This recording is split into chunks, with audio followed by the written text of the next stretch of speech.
மெரீனா கடற்கரை இந்தியாவின் சென்னை நகரில் அமைந்துள்ள ஒரு நகர்ப்புற கடற்கரை ஆகும். இதன் நீளம் 13 கிலோமீட்டர் ஆகும். இந்தியாவின் கிழக்கு கடற்பகுதியில் அமைந்துள்ள மெரீனா, இந்திய மாநகரங்களில் ஒன்றான சென்னையின் கடல் எல்லையை வரைவு செய்வதாயும் அதன் அடையாளங்களில் ஒன்றாகவும் அமைந்துள்ளது.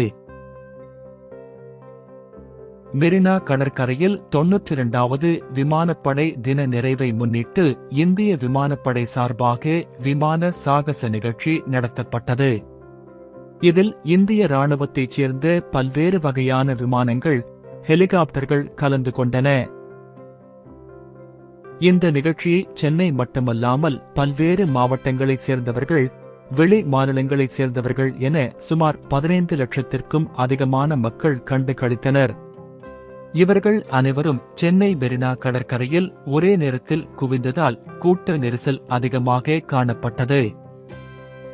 அதே நேரத்தில் சென்னையில் காலை முதலே வெப்பநிலை அதிக அளவில் இருந்ததால் விமான சாகசங்களை காண வந்த மக்கள் வெயிலின் தாக்கத்தால் மிகவும் அவதிக்கு உள்ளாகினர். இந்த நிலையில் விமான சாகச நிகழ்ச்சியை முடித்த பின்பு மெரினா கடற்கரையில் இருந்த மக்கள் ஒரே நேரத்தில் வெளியேறியதால் கடும் போக்குவரத்து நெரிசலும் கூட்ட நெரிசலும் ஏற்பட்டது. கடும் வெப்பத்தாலும் கூட்ட நெரிசலாலும் 90க்கும் மேற்பட்ட நபர்களுக்கு நீர்ச்சத்து குறைந்து ராஜீவ்காந்தி அரசு மருத்துவமனை, ராயப்பேட்டை அரசு மருத்துவமனைகளில் சிகிச்சை பெற்றனர். இந்த நிலையில் சென்னை கொருக்குப்பேட்டை பகுதியைச் சேர்ந்த ஜான் என்பவர் மெரினா கடற்கரையில் நடந்த விமான சாகச நிகழ்ச்சியை பார்த்துவிட்டு திரும்பிச் சென்ற பொழுது திடீரென மெரினா கடற்கரையில் உள்ள நீச்சல் குளம் அருகே மயக்கம் அடைந்து கீழே விழுந்துள்ளார். அவரை மீட்டு ஆம்புலன்ஸ் மூலம் ஓமந்தூரார் மருத்துவமனைக்கு அழைத்துச் சென்ற போது வழியிலேயே உயிரிழந்து விட்டதாக மருத்துவர்கள் தெரிவித்துள்ளனர். அவர் கடும் வெப்பத்தின் தாக்கத்தினால் மயக்கமடைந்து உயிரிழந்ததாக மருத்துவமனை தரப்பில் தகவல் தெரிவிக்கப்பட்டது. அதேபோல் சென்னை திருவொற்றியூர் பகுதியைச் சேர்ந்த கார்த்திகேயன் என்பவர் தனது மனைவி மற்றும் குழந்தையுடன் இருசக்கர வாகனத்தில் மெரினா கடற்கரையில் நடைபெற்ற விமான சாகச நிகழ்ச்சியை பார்த்துவிட்டு திரும்பும் பொழுது வாகனத்தை நிறுத்தி திடீரென நெஞ்சை பிடித்துக் கொண்டு வாந்தி எடுத்துள்ளார். உடனடியாக அவருடைய மனைவி ஆம்புலன்ஸ்க்கு தகவல் தெரிவித்து ராஜீவ்காந்தி அரசு மருத்துவமனையில் சிகிச்சைக்காக சேர்த்துள்ளனர். மருத்துவர்கள் அவரை பரிசோதித்து பார்த்த பொழுது கார்த்திகேயன் வரும் வழியிலே இறந்து விட்டதாக தெரிவித்துள்ளனர். இவரும் கடும் வெப்பத்தினால் பாதிக்கப்பட்டு உயர்ந்திருக்கலாம் என மருத்துவர் தெரிவித்துள்ளனர். அதேபோல் சென்னை வடவங்கரை பகுதியைச் சேர்ந்த தினேஷ் குமார் என்பவர் மெரினாவில் விமான சாகச நிகழ்ச்சியை பார்த்துக் கொண்டிருக்கும் போது மயக்கம் அடைந்து கீழே விழுந்து உள்ளார். அவரை மீட்டு ஆம்புலன்ஸ் மூலம் ராயப்பேட்டை அரசு மருத்துவமனைக்கு கொண்டு சென்று உள்ளனர். அங்கு அவர் சிகிச்சை பலனின்றி உயிரிழந்து விட்டதாக மருத்துவர்கள் தெரிவித்துள்ளனர். சென்னை அடுத்த பெருங்களத்தூர் பகுதியைச் சேர்ந்தவர் சீனிவாசன். இவர் குரோம்பேட்டை அரசு மருத்துவமனையில் சிடி ஸ்கேன் எடுக்கும் அலுவலகத்தில் சூப்பர்வைசராக பணியாற்றி வருகிறார். ஏற்கனவே இவர் ஓமந்தூரார் அரசு மருத்துவமனையில் பணியாற்றியிருக்கிறார். இந்த நிலையில் தன்னுடைய மகளுடன் மெரினா கடற்கரையில் நடைபெற்ற வான்சாகச நிகழ்ச்சி பார்ப்பதற்காக இரு சக்கர வாகனத்தை ஓமந்தூரார் அரசு மருத்துவமனையில் நிறுத்திவிட்டு இங்கிருந்து நடந்தே சென்று இருக்கிறார்.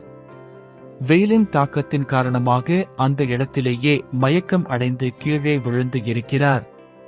இதனைத் தொடர்ந்து ஆம்புலன்ஸ் மூலமாக அரசு மருத்துவமனைக்கு அழைத்து வரப்பட்டுள்ளார். அங்கு அவரை பரிசோதித்த மருத்துவர்கள் ஏற்கனவே இறந்துவிட்டதாக தெரிவித்துள்ளனர். மேலும் சென்னை பார்த்தசாரதி ஆர்ச் வழியாக நின்று கொண்டு விமான சாகசங்களை கண்டு களித்த திருவல்லிக்கேணியைச் சேர்ந்த மணி என்ற முதியவர் மயக்கம் அடைந்த நிலையில் கிடந்துள்ளார். அவரை மீட்டு சிகிச்சைக்காக ராயப்படை அரசு மருத்துவமனையில் சேர்த்தபோது அவர் ஏற்கனவே உயிரிழந்து விட்டதாக மருத்துவர்கள் தெரிவித்துள்ளனர்.